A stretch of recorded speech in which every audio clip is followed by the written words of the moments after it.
자, 우리 오늘 설교 제목 읽어보겠습니다. 시작. 참된 회개의 모습.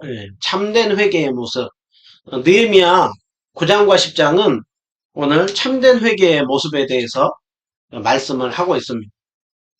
자, 오늘 그 9장을 보면 그들이 하나님 앞에서 참된 회개를 어떻게 하고 있는지 그 고백의 내용이 나오고요. 10장은 이제 그 고백하는 것을 넘어서 이제 새로운 삶을 살겠다고 결단하는 내용이 나옵니다.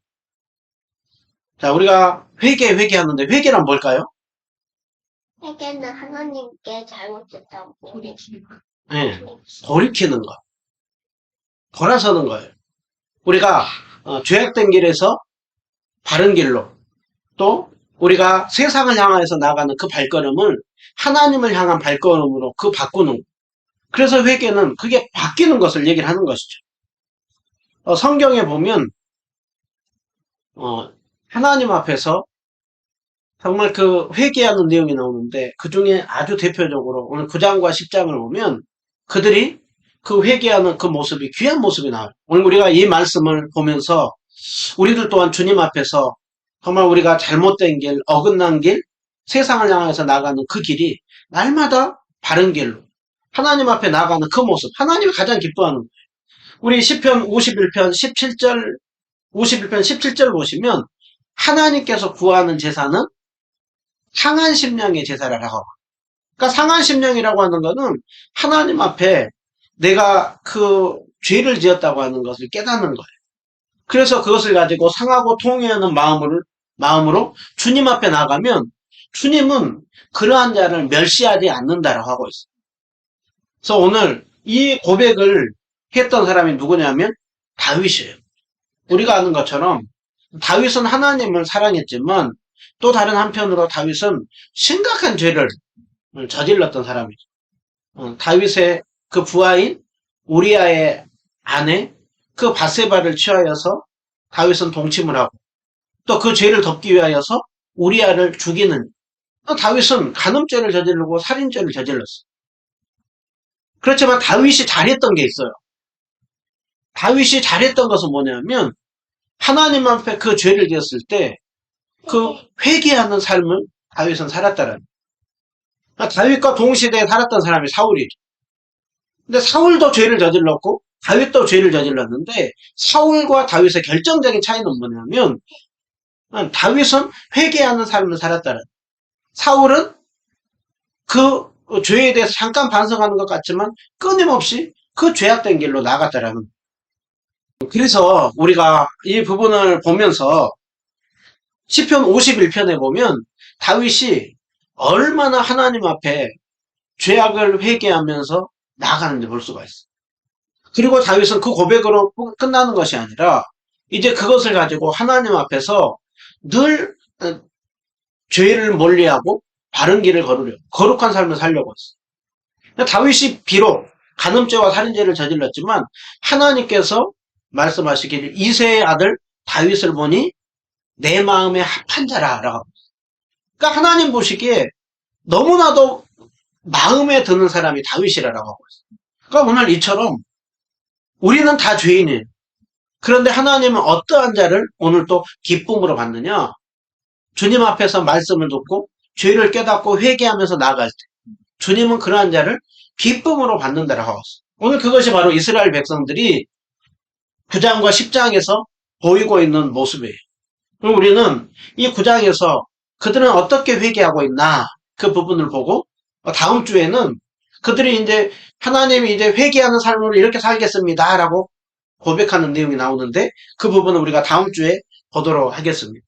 자, 오늘 우리가 먼저 9장을 보는데요. 9장 1절에서 3절은 이스라엘 백성들이 하나님 앞에 어떠한 모습을 가지고 회개하는 모습을 보이는지가 나와요. 자, 1절에 보면 그달 29날, 그러니까 7월 24일 날 이스라엘 자손이 금식하고 굵은 베옷을 입고 핏골을 무릅썼다라고 해요. 이달 7월 24일 이때는 어느 때를 얘기를 하고 있느냐면 이스라엘 백성들이 우리 1장에서 7장까지 성벽 짓는 일을 52일만 했어요. 그리고 7월 1일 날 그들이 수문학 광장에 모여서 하나님의 말씀을 들었죠. 그리고 그들은 말씀을 듣고 큰 은혜를 받으면서 울기도 하고 웃기도 하면서, 그런데 그것이 하루로 끝나는 것이 아니라 그 다음날도 그들은 말씀을 들었어요. 그리고 우리가 지난주에 보았던 것이 말씀만 들을 뿐만이 아니라 그들은 초막절을 지켰다고 했죠. 초막절에서 가장 핵심적인 건 뭐냐면 하나님의 말씀을 듣는 것이고 하나님께서 어떤 은혜를 베풀어 주시는지를 그렇게 돌아보는 거예요. 그렇게 돌아보고 났을 때 그들은 그 말씀을 듣는 가운데 그들의 마음 가운데 이제 새로운 변화가 있기 시작한 거예요. 오늘 그들은 금식을 하는데 제일 먼저 이스라엘 백성들 회개를 하는데 금식했더라고요. 금식이 뭐예요? 밥을 굶는 아무것도 안 먹는 거예요. 우리가 한 끼라도 안 먹는 건 굉장히 힘든 거예요. 그런데 이들이 금식을 했다고 하는 건 먹을 거 안 먹고 그 다음에 굵은 베옷을 입고 티끌을 무릅썼다. 이 1절의 모습에서 보게 되는 것이 그들이 죄에 대해서 깨닫고 굉장히 낮아진 마음으로 나가는 걸 볼 수가 있어요. 먹을 거 안 먹으면서 하나님 앞에서 죄인인 것을 그 괴로워하면서 나아가는. 또 굵은 베옷, 우리가 장례식 때 슬픔을 기억하면서 상복을 입죠. 근데 굵은 베옷은 이스라엘 백성들에게 있어서 자신들이 하나님 앞에 영적으로 얼마나 그렇게 멀어져 있고 정말 그 영적으로 죽어 있는 상태인 것 같은가, 그것을 그들은 굵은 베옷을 입은 거예요. 티끌을 무릅썼다고 하는 것은 극도의 슬픔, 철저히 낮아져서 그 하나님 앞에 나아가는 모습, 이것이 이스라엘 백성들에게 있었던 모습이에요.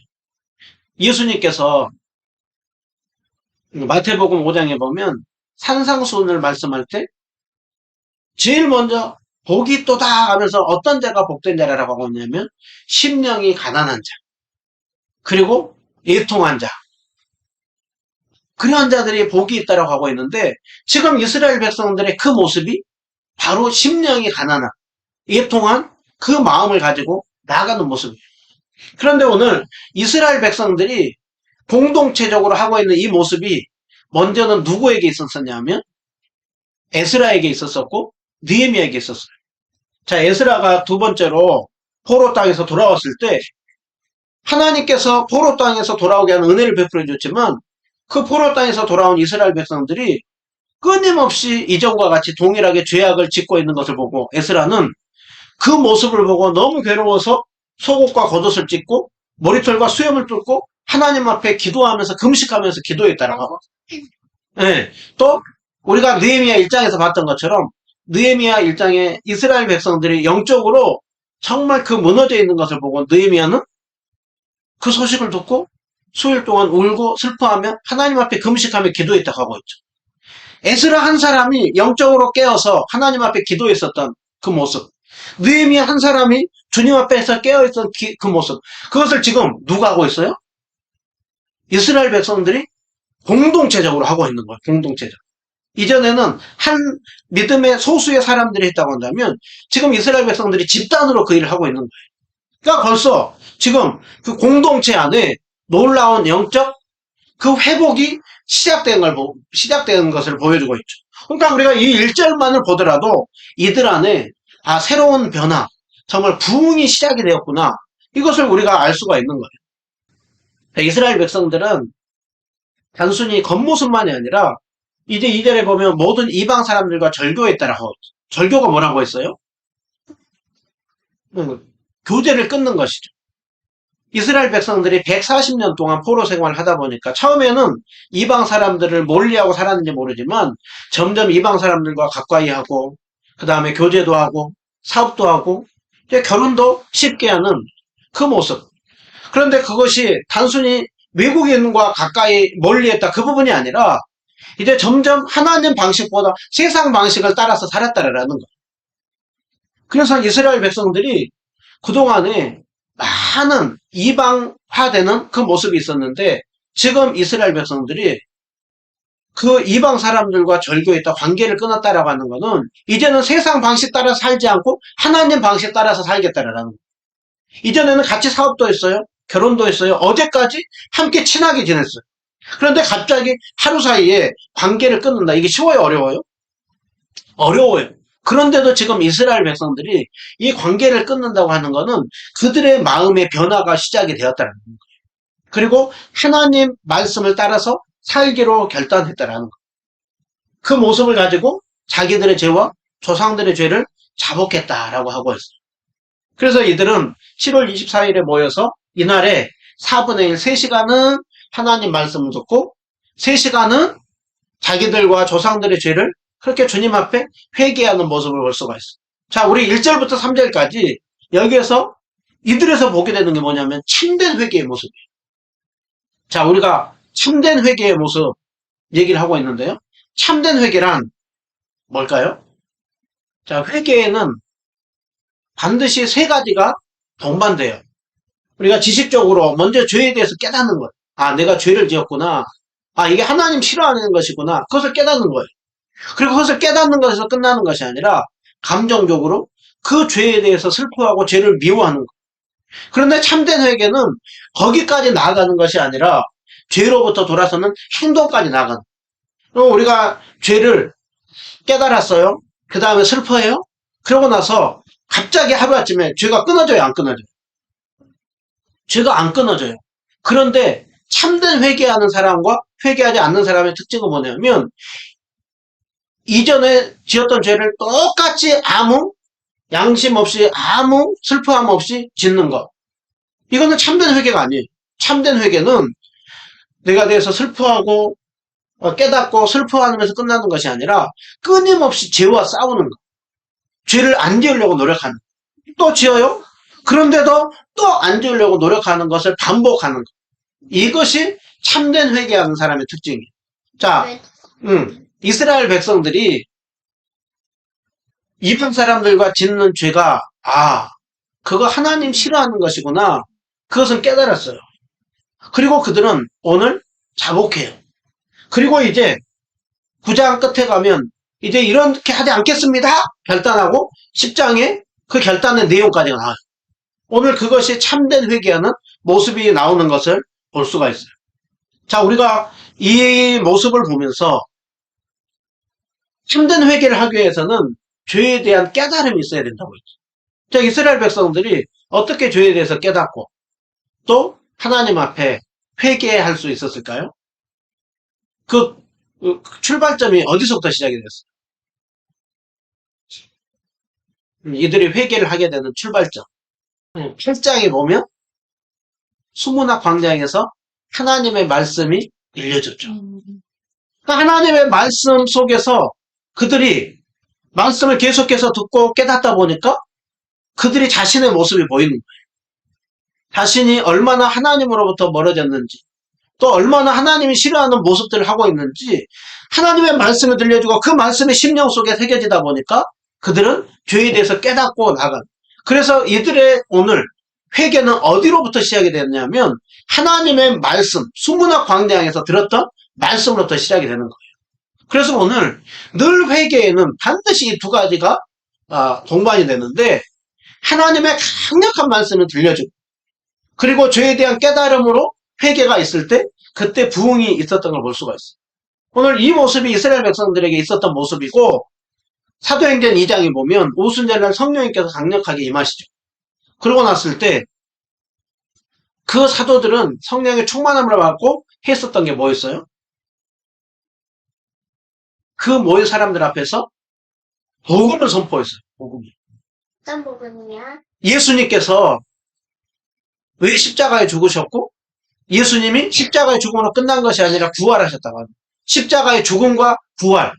그로 인하여서 오늘 우리가 그 증인으로 서 있다라고 하는 그 말씀이 강력하게 선포되었을 때 그들이 그날 그 복음의 내용을 듣고 마음의 찔림을 받고 그러니까 우리가 그러면 어찌할꼬? 라고 했을 때 너희가 회개하고 죄사함을 받으라 라고 했을 때 3,000명이 들어왔어. 그러니까 언제나 복음에는 또 부흥에는 하나님의 말씀이 강력하게 들려지고 그 말씀 속에서 죄에 대한 회개가 있을 때 진정한 부흥이 있었던 걸 볼 수가 있어요. 자, 우리나라에 보면 평양대부흥운동이 있었어요. 평양대부흥운동이 1907년에 있었는데 평양대부흥운동은 하루아침에 그냥 갑자기 일어나지 않았어요. 평양대부흥운동의 출발점이 어디로 보고 있느냐면 하디 선교사님이라고 하디 선교사님이 원산이라고 하는 곳에서 말씀을 나누는 그 집회가 있었어. 말씀을 나누는 집회를 하면서 하디 선교사님이 열심히 복음을 전하고 말씀을 가르치고 삶을 또 이렇게 살려고 하는데도 조선 사람들이 이렇게 죄로부터 돌이키지 않고 또 우상 숭배하고 하는 그 모습을 보면서 하디 선교사님이 굉장히 조선 사람들에 대해서 한편으로는 또 미워하는 마음도 들고 또 화난 마음도 들었어요. 조선 사람들의 영적 상태에 대해서 굉장히 우려하는 마음이 있었는데 하디 선교사님의 말씀을 전하는 가운데 성령님께서 조선 사람들의 죄이기 이전에 자신의 죄악에 대해서 깨닫게 하더라고요. 말씀을 듣는 가. 그래서 하디 선교사님이 용기를 내어서 그 조선 사람들 앞에서 내가 이러한 죄된 모습이 많이 있다. 죄를 회개하기 시작했어요. 그 하디 선교사님이 회개를 하다 보니까 그곳에 모인 사람을 또 회개한 거예요. 그러다 보니까 그 모임에 회개했던 모임이 여기저기서 모임이 시작이 된 거예요. 그래서 1904년, 1905년, 1906년, 1907년까지 곳곳에서 말씀을 나누고 회개하는 일들이 벌어졌어요. 그런데 가장 그 회개가 크게 일어났다는 게 어디였냐면 이 평양의 장대영 교회라는 평양의 장대영 교회에 모여가지고 많은 사람들이 말씀을 듣고 주님 앞에 기도하는 시간을 가졌는데 그 길선주 장로님이 이 부흥에 참석했던 이곳에서 참석해서 하나님 말씀을 듣는 가운데 자신이 지었던 죄에 대해서 강력하게 깨닫게 했었어요. 근데 길선주 장로님이 어떤 죄를 저질렀냐 하면 그 친한 친구가 이제 먼저 세상을 떠나면서 길선주 장로님을 믿고 재산을 정리해 주라고 했는데 그 재산을 정리해 주면서 재산의 일부를 본인이 살짝 했었던 진짜 주머니에 넣었던 그런데 하나님의 말씀을 듣는 가운데 그것이 정말 하나님이 기뻐하지 않는 죄라는 것을 알고 길선주 장로님이 많은 사람들이 모인 가운데서 제가 사실은 이렇게 그 친구의 돈의 일부를 훔쳤다고 고백을 했대요. 길선주 장로님이 회개를 하다 보니까 다른 사람들도 여기저기서 회개를 하고 저는 이런 죄를 저질렀습니다. 저도 친구의 것을 훔쳤습니다. 저는 남의 어떤 물건을 또 도둑질했습니다. 저는 누구를 그렇게 모여서 비방했습니다. 하는 것들이 곳곳에서 퍼지다 보니까 이곳에서 회개가 계속해서 일어나. 이 회개가 폭발적으로 일어나서 평양에서 원산에서 또 서울에서 충청도에서 부산에서 곳곳에서 하나님 말씀과 회개가 있는 가운데 우리나라에 큰 부흥이 있었던 걸 볼 수가 있어요. 이것이 바로 평양 대북운동이고 오늘 이스라엘 백성들이 회개했었던 그 모습을 보여주고 있는 거예요. 여러분 그렇기 때문에 하나님께서는 말씀을 듣는 가운데 죄를 깨닫게 하고 그 회개할 때 주님께서 그 사람을 통하여서 놀라운 일을 일어나게 해요. 그렇기 때문에 우리가 오늘 또 예배를 드리면서 말씀을 듣는 거 이게 보통 일이 아니에요. 우리가 말씀을 듣는 가운데 주님이 그 말씀을 통하여서 우리를 새롭게 하면 우리가 주님 앞에 회개하고 변화하기 시작할 때 주님은 우리를 놀랍게 쓰는 거예요. 하나님은 오늘 또 어떤 사람을 사용하느냐? 주님의 은혜를 사모하면서 말씀을 듣고 그 말씀 가운데 새로워진 심령이 새로워진 자를 사용해요. 하나님은 오늘 또 어떤 교회를 사용하느냐? 돈이 많은 교회, 시설이 좋은 교회, 그런 교회가 아무리 있다 하더라도 그 모습 속에 하나님 앞에 참된 변화가 없다고 한다면 그 교회 사용하지 않아요. 그런 사람들 사용하지 않아요. 소수의 사람이 모이더라도 정말 하나님의 은혜를 받고 말씀을 듣고 그 말씀대로 순종하면서 거룩한 삶을 살려고 하는 자 주님은 그런 사람을 사용해요. 오늘 또 그러한 교회를 사용해요. 요한계시록에 보면 7교회가 나와요. 7교회가 나오는데 주님이 보면 사대교회라는 곳이 나와요. 그 다음에 라오디게아 교회. 사대교회는 굉장히 부유했던 교회. 라오디게아도 부유했던 교회. 그런데 주님은 사대교회와 라오디게아 교회를 향하여서 네가 살아있는 것 같지만 실상은 너희는 죽어있다라고 하고 라오디게아 교회를 향해서 네가 부유하다고 하지만 아니다 너는 가련하고 눈멀고 벌거섰다라고. 그런데 오히려 아주 규모가 작고 소수였던 빌라델비아 교회, 서머나 교회. 규모가 크고 작고가 중요한 게 아니에요. 정말 주님 앞에 예배를 드리고 말씀을 듣고 회개하며 사모하면서 나아가는 자. 주님은 그러한 자를 사용하고 오늘 또 그런 교회를 주목한다. 오늘 또 우리가 이 말씀을 보면서 우리가 주님의 말씀이 새겨져야 되고 우리가 새롭게 변화될 때 하나님께서 우리를 놀랍게 사용할 것입니다. 이 은혜를 사모하시기 바랍니다. 자, 오늘 이들은 겸손하고 낮아진 마음으로 하나님 앞에 나가는데, 자, 4절부터 38절까지 계속해서 고백하는 긴 내용인데, 긴 내용이 크게는 두 가지. 하나는 뭐냐면, 하나님께서 한결같이 자신들에게 은혜를 베푸르신 그 은혜의 역사를 고백해. 그런데 또 다른 한편으로 그들은 끊임없이 하나님의 은혜를 베풀어 주셨는데, 자신들은 뭐 했다라는 거예요? 끊임없이 죄악을 저질렀다는 거예요. 이 모습이 자기들의 조상의 때부터 현재 자신의 이르기까지 한결같이 하나님 은혜를 베풀으시는 그것들을 고백해. 한편으로는 한결같이 그 은혜를 받았으면서도 그 하나님 앞에 범죄한 모습을 고백하고 있어요. 자, 우리가 이 모습을 간단히 이렇게 보게 되는데, 먼저 이들은 그날 24일 날 모여가지고 고백하는데, 먼저 하나님을 경배해요. 여기 레위 사람들이, 대표적인 이 몇 명의 사람들이 이제 대표가 돼가지고 이스라엘 백성들 앞에 서서 그 단에 올라서서 이렇게 하죠. 큰 소리로 하나님 여호와를 부르짖었다라고 하고 있어요. 그래서 그 백성들 향하여서 영원부터 영원까지 계신 너희 하나님 여호와를 성축할지어다. 주의 영화로우신 이름, 주의 존귀하신 이름을 찬양합시다. 라고 고백을 해요. 그러면서 그들이 오늘 그 경배받으시기에 합당하신 하나님의 어떤 분인지를 고백을 해요. 오직 주님은 하늘과 땅과 바다와 그 모든 만물을 창조하신 하나님이십니다. 그리고 그 모든 만물을 하나님은 지금도 돌보시는 하나님입니다. 그러니까 이스라엘 백성들이 먼저 회개하기 이전에 먼저 하나님을 바라봤다는 거예요. 그리고 하나님 앞에 경배하고 그 하나님의 어떤 분인지 고백했더라고요. 이들이 고백한 하나님은 어떤 하나님이요? 창조하신 하나님, 그리고 모든 만물을 지키고 돌보시는 그 하나님. 그 하나님을 찬양하고 난 이후에 그들이 그 하나님께서 이스라엘 백성들 가운데 어떤 은혜를 베풀어 줬는지를 고백을 해요. 자, 그들이 과거부터 쭉 고백을 하는데 처음에 믿음의 조상 누구예요? 아브라함이죠. 그러니까 자신들의 조상인 아브라함을 하나님께서 선택하시고 아브라함과 언약을 맺으시고 가나안 땅을 하나님께서 그 약속의 땅으로 주고 그 씨를 통하여서 하나님께서 놀라운 일을 하겠다고 말씀을 주셨다라고 하고 있죠. 그죠? 그리고 하나님은 그 약속대로 그들을 큰 민족을 이루고 애굽에서 건져내고 홍해에서 건져내고 하나님께서 이스라엘 백성들을 건져내서 낮에는 구름 기둥으로 밤에는 불 기둥으로 그들을 인도해 주었다라는 거. 또 하나님은 그들을 신의 산을 부르시고 신의 산에서 율법과 계명을 주시고 이제 하나님은 그 약속대로 그 땅에 들어가서 차지하게 하리라 했다라고 하고 있어요. 그러니까 오늘 이스라엘 백성들이 아브라함 때부터 가나안 땅에 들어가기 이전까지의 그 모습, 이 모습을 통하여서 고백하고 있는 게 뭐예요?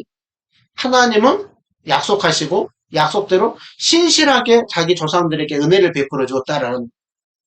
그런데 이스라엘 백성들은 어땠다라고 하고 있는데 그 은혜를 받았는데 그 우선 조상들은 어땠다라고 하고 있어요? 마음이 교만하고 목을 굳게 하여서 주님의 명령을 듣지 않고 그 다음에 하나님께서 베풀어 주신 그 은혜의 기적들을 다 잊어버리고 그리고 하나님 믿지 못하고 우리가 다시 애굽 땅으로 돌아가자라고 했다라는. 이스라엘 백성들의 불순종을 얘기를 하고 있어요. 이스라엘 백성들은 또 이렇게 불순종한데 하나님께서는 또 어떻게 했다라고 하고 있어요? 그 백성들을 용서하시는 하나님이에요. 그래서 하나님은 은혜가 많으시고 긍휼히 여기시며 노하기를 더디 하시고 인자가 풍부함으로 이스라엘 백성들을 그렇게 범죄했지만 버리지 않았다라는 거예요. 주님은 광야에서 버리지 않고 여전히 광야 40년 동안 낮에는 구름 기둥과 불 기둥으로 인도하시고 40년 동안 이스라엘 백성들의 옷이 헤어지지 않고 발이 부르치지 않고 말씀하신 땅으로 또 인도하여 드렸어요. 그죠? 우리가 알고 있는 것처럼 광야 40년 동안 하나님께서는 여전히 은혜 베풀어 주셨어요. 그리고 하나님께서 그 가나안 땅, 그 견고한 성읍, 기름진 땅을 주고 그들에게 아름다운 물건들이 가득 차지고 많은 과일들이 채워져서 이스라엘 백성들이 약속의 땅에 들어가서 어떻게 됐어요? 좋은 집을 짓고 배부르게 먹고 그 다음에 큰 복을 기쁨을 누리며 살았죠. 그런데 이스라엘 백성들은 그 약속의 땅에 들어가서도 또 뭐 있다고 하고 있어요? 순종하지 않고 주님을 거역하고 율법을 등지고 하나님께서 보낸 선지자들을 심히 모독했다라고 하고 있죠. 그러니까 지금 이스라엘 백성들의 그 모습을 속에서 우리가 계속해서 보고 있는 게 뭐냐면 하나님께서 한결같은 은혜를 베풀어 주었다라는 거예요. 그러나 우리 조상들은 끊임없는 범죄를 저질렀다라고. 그런데 지금 오늘 이스라엘 백성들은 현재 고백하고 있는 이들은 조상들만 그런 것이 아니라 32절 보면 우리와 우리 왕들도 오늘까지 지금 많은 고난을 겪고 있는데 그 이유가 뭐 때문이라고 하고 있어요? 우리가 악을 행하였기 때문에 우리가 지금 범죄하였기 때문에 지금 고난을 당하고 있다. 지금 이스라엘 백성들이 지금 회개하면서 하나님께서 한결같이 은혜를 베풀어 줬지만 자신들은 여전히 범죄하고 있다. 지금 오늘 이 모습에서 계속 그들이 회개하고 있는 내용이 뭐냐면 하나님은 은혜를 베풀어 줬습니다. 우리 조상들이 범죄하였습니다. 하나님께서는 우리에게도 은혜를 베풀어 줬습니다. 그런데 지금도 우리는 범죄했습니다. 끊임없이 은혜를 베풀어 주시는 것을 고백하고 끊임없이 범죄한 것을 고백하고 있습니다. 우리가 이 모습을 보면서 오늘 우리는 한편으로는 은혜를 베푸는 하나님 앞에 어떻게 해야 될까요? 감사해야 되는 것이죠. 그러나 또 다른 한편으로는 이들과 같이 동일한 죄를 지고 있는 우리 모습에 대해서 우리는 회개해야 된다는. 그래서 먼저는 하나님 앞에 감사해야 되는데 어떤 감사요? 한결같이 은혜를 베풀어 주신 이스라엘 백성들을 하나님이 없이 범죄했지만 버리지 않았더라고요.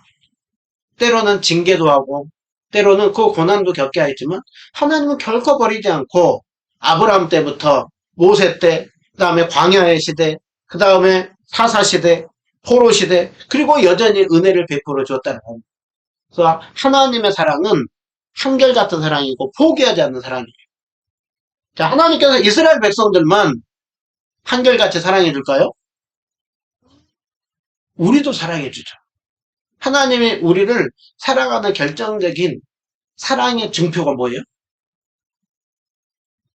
하나님이 우리에게 사랑의 증표가 바로 예수 그리스도. 하나님이 우리에게 주신 큰 사랑이 예수님 보내주신 사랑입니다. 하나님이 세상을 이처럼 사랑하사 독생자를 주셨다라고 하고 있어요. 자, 예수님이 이 땅에 태어나셨을 때 이름이 두 가지였어요. 아들을 낳을 것인데 이름을 예수라고 하고 하나는 임마누엘이라. 예수라고 하는 뜻이 뭐예요? 예수라고 하는 뜻이? 네, 구원자라는 뜻이죠. 구원자. 그러니까 예수님을 보내주신 이유 뭐예요? 끊임없이 오늘 또 죄를 짓고 있는 우리를 구원하기 위하여서 영원한 삶을 살기 위하여서 주님은 오늘 또 한결같은 사랑으로 우리에게 인도해 주셨다. 그것뿐만이 아니라 한편으로 그 주님의 한결같은 사랑은 임마누엘이에요. 임마누엘. 예수님께서 임마누엘의 뜻은 함께 하심이죠. 오늘 또 우리는 얼마나 주님 앞에서 부끄러워요. 그러나 주님은 오늘 또 우리 함께 하세요. 제가 정말 좋아하는 말씀 요한복음 13장 1절 6월절 전에 예수께서 자기가 세상을 떠나 아버지께로 이른 줄 아시고 세상에 있는 자기 사람들을 사랑하시되 끝까지 사랑하시다. 여러분 예수님의 사랑은 끝까지의 사랑이에요. 예수님이 세상을 떠나면서 하셨던 말씀 내가 세상 끝날까지 너희와 함께 하리라. 여러분 오늘 또 주님 우리와 끝까지 함께 하세요. 끝까지 함께 하신 주님이 또 말씀하셨어요. 내가 속히 오리라. 그리고 그 약속을 통하여서 우리의 인생의 끝은 무엇으로 끝나냐? 아름다운 인생으로 끝나요. 새하늘과 새 땅에서 주님 안에서 거기서 기쁘고 즐거운 집에서 영원히 즐겁게 사는 그것이 우리에게 주신 약속이에요. 그리고 주님이 오늘 또 우리와 동행하세요. 그래서 우리는 날마다 그 하나님 앞에 감사해야 돼요. 예수님 보내주신 것 감사하고, 구원해주신 것 감사하고, 함께 해주신 것 감사하고, 세상 끝날까지 우리와 동행해주실 것 감사합니다. 그러나 오늘 한편으로 이스라엘 백성들의 그 모습은 어땠어요? 한결같은 사랑 앞에 끊임없이 범죄했다고. 오늘 또 우리도 이 모습을 보면서 우리의 모습을 회개해야 되는데, 이들이 조상들이나 자신들이나 동일하게 지었던 죄가 뭐냐면, 다시 한번 16절 17절을 보면 크게 세 가지예요. 하나님의 한결같이 은혜를 베풀어 줬지만 그들은 자격이 없지만 하나님께 은혜 베풀어 줬을 때 제일 먼저 그들이 뭐 했다라고 하고 있어요? 교만하고 목을 굳게 했다라고. 교만하고 목이 굳은 사람의 특징이 뭐예요? 교만하고 목이 굳은 사람의 특징? 목소리에 힘이 들어가요. 어깨에 힘이 들어가요. 목소리에 힘이 들어가고 어깨에 힘이 들어간다. 그거는 뭐냐? 자기가 잘난 줄 아는 거예요. 자기가 잘난 줄 알고, 그리고서는 그 사람의 특징은 뭐냐면 자기 의에 사로잡혀 있는 거예요. 누가복음 18장에 보면 성전에 올라가서 기도하는 두 사람이 나와요. 한 사람은 바리새인이고 한 사람은 세리예요. 세리는 주님 앞에 나가서 기도하는데 하늘으로 쳐다보지도 못하고 가슴을 치면서 주님, 내가 죄인입니다. 주여 나를 불쌍히 여기소서. 주여 나를 불쌍히 여기소서. 그렇게 주님 앞에 고개를 들지 못하고 기도해요. 그런데 바리새인은 당당히 주님 앞에 나가요. 그러면서 바리새인이 고백하기를, 주님, 나는 일주일에 이틀 두 번씩 금식하고 11조도 하고 저 세리처럼 저 죄인들처럼 그렇게 살지 않게 해주시니 감사합니다 라고 고백하고 자기 위에 꽉 사로잡혀 있어요. 지금 그것이 바로 목이 곧고 꼿꼿한 사람들.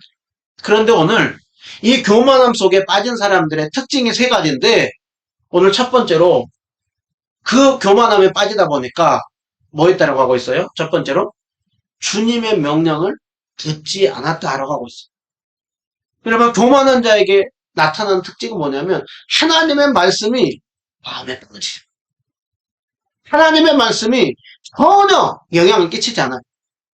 여러분, 그 바리새인이 철저히 종교인인 것처럼 우리는 다 하나님 앞에 나와 때가 되면 예배를 드려요. 말씀을 들어요. 늘 말씀의 자리에는 있어요. 그런데 교만한 자의 특징은 뭐냐? 그 말씀이 전혀 마음밭에 떨어지지 않는다. 우리가 지난주에 봤죠? 길가와 가시떨기와 돌밭. 여러 가지 그 원인들로 전혀 그 말씀이 전혀 영향을 끼치지 않아요. 그런데 오늘 지금 이스라엘 백성들의 그 교만함 속에 있는 모습, 우리가 이 말씀을 보면서 오늘 또 우리에게도 지금 어느새 주님 앞에서 정말 그 낮아진 마음이 아니라 높아진 마음으로, 교만한 마음으로 전혀 그 말씀이 와닿지 않는다. 여러분, 그 말씀이 나에게 영향을 끼치지 않을 때, 아, 내가 이 상태에 빠져 있구나. 이들과 동일한 모습을 가지고 있구나. 그것을 알고 회개해야 되는 거예요. 두 번째로 이들에게 보였던 죄가 뭐라고 하고 있어요? 하나님께서 베풀어 주신 은혜를 잊어버렸다라고 했어요. 그리고 우리가 그 하나님 앞에서 감사할 때가 어느 때냐면 받은 은혜들을 기억할 때. 그런데 하나님 앞에 받은 은혜를 잊어버리면 그 감사가 사라지는 거예요. 그리고 무엇인가 우리가 많은 것을 누리고 취하고 있으면 그것이 하나님의 은혜가 아니라 자기가 잘나서 자기 능력으로 그것을 취하느라. 그것이 이스라엘 백성들에게 있었던 모습. 그리고 세 번째로 이 조상들에게 있었던 모습이 뭐라고 하고 있어요? 스스로 왕을 세우고 그리고 다시 애굽 땅으로 돌아가자. 그러니까 이 세 번째 특징은 뭐냐면 하나님 뜻대로 하나님 말씀대로가 아니라 자기 생각대로 자기 뜻대로 살아간다. 그러니까 오늘 이 모습이 결국은 뭐냐면 불순종한 것이죠. 말씀을 들어요. 말씀을 듣는데 결국은 말씀대로 사는 것이 아니라 순종하려고 사는 것이 아니라 늘 자기 생각대로 자기 뜻대로 행하는 것. 신앙생활도 교회를 세워가는 것도 또 세상에서 살아가는 것도 그 자기 뜻대로 살아가는 것. 자, 오늘 세 가지예요. 하나님 말씀이 전혀 들려지지 않아요. 또 은혜를 잊어버렸어요. 그리고 자기 생각대로 살아가요. 그게 이스라엘 백성들의 모습이었고 그들은 오늘 이 고백을 하고 있는 거예요. 이제 이렇게 살지 않겠다고 고백하고 있어요.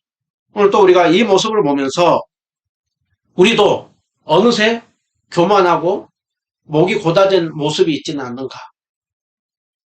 정말 말씀이 전혀 들려지지 못하는 탁하고 굳어져 있는 자기 의에 사로잡혀 있지는 않는가? 그렇게 하나님의 은혜를 베풀어 주었는데 그 은혜를 잊어버리고 살고 있지는 않는가? 우리가 지금 한국이 힘들다고 하지만 사실 생각을 해보면 지금 우리 한국을 경제대국 10위 안에 든다고. 조선의 이 변두리 땅 세계적으로 도와주지 않으면 제일 가난하고 거지 같았던 나라가 우리 조선이었어요. 정말 그런 땅이었어요. 그런데 지금 우리 대한민국이 세계 어디를 가도 인정해준 나라예요. 그러니까 사실 지금 보면 지금처럼 부유한 때가 없었어요. 지금처럼 대한민국이 인정을 받았던 때가 없었어요. 그런데 지금 우리 안에 감사가 있느냐, 우리 안에 그 받은 은혜를 가지고 하나님 섬김이 있느냐라는 거. 또 우리는 하나님 뜻대로 살아가려고 하는 모습이 있느냐라는 거. 예수님께서 말씀했죠? 누구든지 나를 따르려거든 제일 먼저 뭐라고요? 자기를 부인해야 된다. 내 생각 내려놔야 된다. 어느 목사님이 이런 얘기를 했어요. 부임하면서 이런 얘기를 했어요. 하나님은 내 계획을 굉장히 싫어하고 내 뜻대로 된 게 하나도 없다고. 그런데 그 목사님 또 이런 겁니다. 그런데 그게 축복이 되는. 우리는 끊임없이 죄악된 길로 가면서도 그게 죄인지 모르고 그게 축복인지 알아요. 그런데 진정한 그 축복과 은혜는 뭐냐? 이 모습을 회개하면서 하나님 말씀대로 살아가는 것. 그것이 참된 은혜고 복이에요. 그래서 오늘 이들은 마지막에 우리 죄 때문에 이런 지금 우리가 고통을 겪고 있는데 하나님 이제 우리가 이 모든 것들을 회개하고 새로운 삶 살겠습니다 라고 고백하는 걸 볼 수가 있어요. 자, 오늘 마지막으로 역대하 7장 14절 이렇게 말씀해요. 내 이름으로 일컫는 내 백성이 악한 길에서 떠나서 정말 겸손히 낮추고 기도하며 하나님 구하면 회개하면 주님께서 하늘에서 듣고 죄를 사하고 그 땅을 고칠 것이라고 하고 있어요. 우리가 오늘 이 말씀을 기억하면서 겸손히 낮아진 모습 하나님 앞에 서고 하나님 우리를 불쌍히 여겨주십시오. 누가복음 18장의 세리의 기도처럼 주님 불쌍히 여겨주십시오. 주님 떠나가시면 주님 도와주시지 않으면 주님 함께 하시지 않으면 우리 살 수 없습니다. 살아있는 것 같으나 죽었다고 평가를 받는 사대교회나 라오디게아 교회처럼 하나님 그런 교회가 아니라 그런 우리가 아니라 하나님 정말 주님이 기뻐하는 교회, 주님이 기뻐하는 우리들 되게 하여 주시옵소서. 그렇게 회개하면서 주님 앞에 나가는 가운데 놀라운 회복을, 부흥을 경험하는 우리 모두가 되기를 주님의 이름으로 축원드립니다. 다 같이 기도하겠습니다.